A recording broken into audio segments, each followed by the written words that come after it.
Muitos parlamentares aqui, inclusive Vossa Excelência, quando era senadora, votou favoravelmente a tornar a emenda de individual impositiva, aumentar para 2% lá da receita corrente líquida.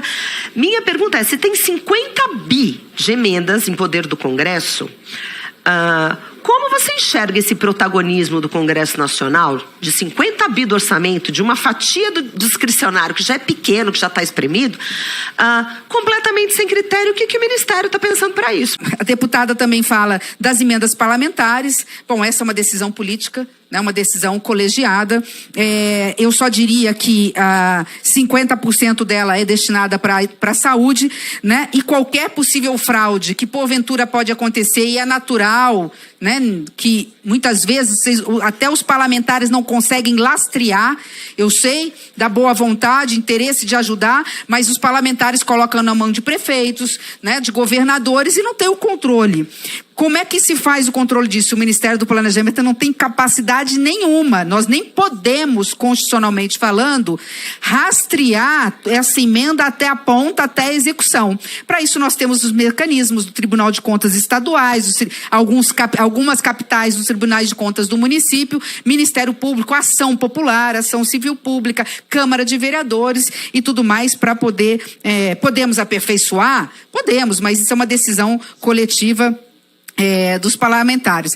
As comissões temáticas, está me lembrando aqui o Paulo, que é da casa, né? As comissões temáticas podem ajudar, inclusive, nessas discussões e reestruturação de possíveis emendas que, porventura, não estejam indo para políticas públicas, para dizer, esse caso não cabe, não pode ir para tal lugar. Acho até que é uma forma as comissões participarem para proteger as senhoras e os senhores. Olha, não pode colocar emenda em algum tipo de atividade, sei lá, cooperativas, alguma coisa que poderia vir a criar algum problema aí nesse sentido, né? Em relação à transparência das decisões da AGEL, eu sou favorável. Eu só quero dizer o seguinte, que é uma frustração se vocês olharem as atas, porque na realidade o grande trabalho, ele não é feito na junta, ele é feito dentro dos ministérios. O meu ministério trabalha uma revisão de gastos, aí a minha equipe fala com a equipe da Casa Civil, fala com a equipe da Fazenda, eles têm uma pré-GEL onde eles trabalham, e depois a gente, já sabendo cada ministro, a gente só vai lá na reunião para ratificar. Então lá não tem o trabalho é feito anteriormente, o debate é feito anteriormente. Claro, surgindo algum debate lá, aquilo é travar, aquilo é discutido. Mas sou favorável, não vejo nenhum problema. O deputado Dagoberto falou de uma coisa que os senhores vão ouvir muito. Vamos falar de coisa boa. O Brasil mudou nos últimos 30 anos, eu mostrei isso, falei aqui anteriormente, a geoeconomia do Brasil mudou. O PIB da indústria caiu, e o PIB do agronegócio cresceu. Onde está o agronegócio brasileiro? No interior. O agronegócio brasileiro está em Rondônia e no norte, parte do norte do Brasil. Está em Mato Grosso Sul, centro-oeste, aqui, Goiás. Está no Paraná, interior de São Paulo, interior de Minas, Matopiba, nessa região. Tive o privilégio de correr o Brasil 2 vezes em menos de 2 anos. Todas as capitais.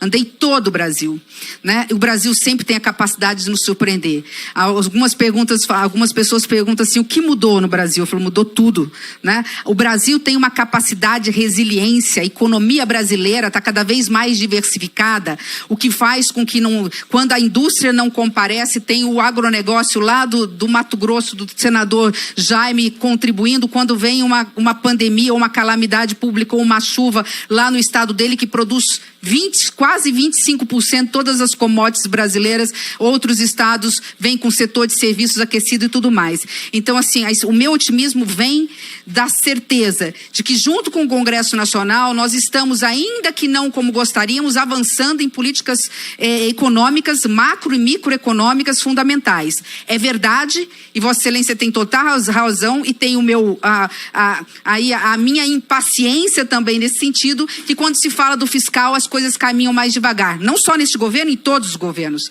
né? Eu faço política há 22 anos, vi vários ex-presidentes passarem no Brasil, como tive a oportunidade de estar no governo do estado como prefeita. Há uma dificuldade de avançar naquilo que é prioritário quando se fala em equilíbrio fiscal. Vossa Excelência tem razão, mas estamos avançando. Paralelo a isso, o que eu entendo quando nós falamos de crescimento, relação dívida-PIB? Nós não podemos colocar na preocupação da trajetória, sustentabilidade da dívida e equilíbrio dessa dívida, colocar na conta da revisão de gastos a solução do problema. Acho que são duas as frentes. Primeiro, o crescimento sustentável e duradouro do Brasil. E aí eu aposto sim, a partir de 26 e principalmente 27, mas já com reflexo em 26 da reforma tributária. A reforma tributária que as senhoras e os senhores aprovaram é a única que faltava para fazer com que o Brasil, a partir de 26, embora ela comece a operar em 27, que o Brasil cresça de forma sustentável, duradoura, pela primeira vez na sua história,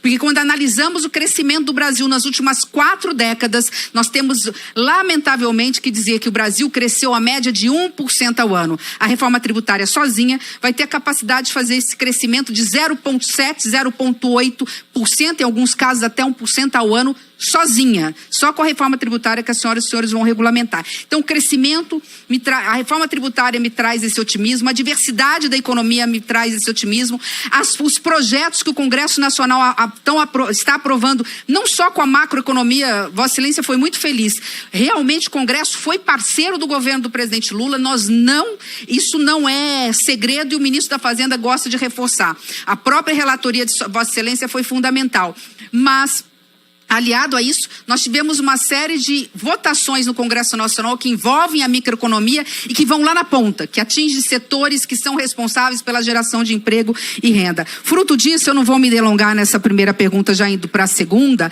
É óbvio que isso aqui são apenas projeções, né, deputado Cajado? Tudo pode acontecer. Lamentavelmente, a calamidade pública no Rio Grande do Sul mostrou, né, que o imponderável, o inimaginável, às vezes acontece, mas nós temos que lembrar aqui que não só o crescimento do PIB saiu de 0,7 para 2,9, como as próprias expectativas do mercado para o crescimento desse ano já está mostrando uma curva de ascensão. Então, assim, são muitos. É a massa salarial, é o salário mínimo sendo reposto acima da inflação. E aqui, se vocês me permitirem, porque já vou ter que responder a pergunta dele da vinculação de salário mínimo. Antes tem meta zero, então eu vou para a meta fiscal antes de entrar na vinculação.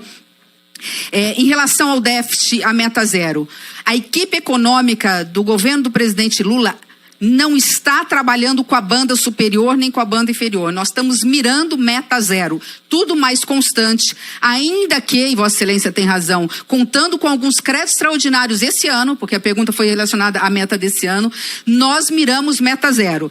Óbvio, né? A pergunta do deputado exigiria de forma contundente uma resposta, não posso. Cravar, eu não jogo em loteria porque eu não tenho chance nenhuma de acertar. Cravar a meta zero é impossível, mas que nós vamos cravar, que vamos estar dentro da meta, nós vamos estar dentro da meta. Agora, nós estamos mirando meta zero. Estamos contando com alguns recursos, óbvio, que às vezes vêm de receitas excepcionais, né? Que não são correntes, que não são permanentes, mas nós estamos mirando meta zero. O nosso papel, pode colocar, eu acho que eu vou até apresentar uma lâmina só, voltei no século passado, né? Um slide só.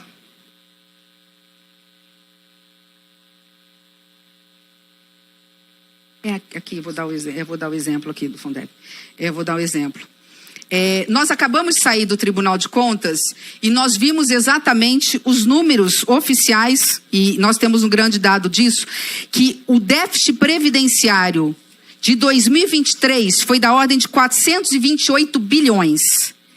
Em 2022 foi 329, ou seja, houve um aumento de 9% do crescimento das despesas previdenciárias. Aí a pergunta é, a saída é uma reforma da previdenciária? Não, nós já fizemos reforma previdenciária. O grande problema entre outros, do déficit da Previdência, está aqui na renúncia tributária previdenciária. Isso está, inclusive, eu não li ainda, mas está claramente no relatório pelo que eu soube, do Tribunal de Contas da União, que estava lá. Esse aqui eu vou dar um outro exemplo.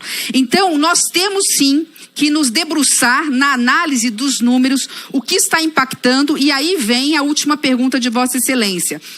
Nós estamos trabalhando em todas as frentes, podemos a qualquer momento trazer novamente a Secretaria de Avaliação e Monitoramento para um debate mais técnico, com os técnicos da CMO, com os técnicos dos parlamentares, sobre a revisão de gastos.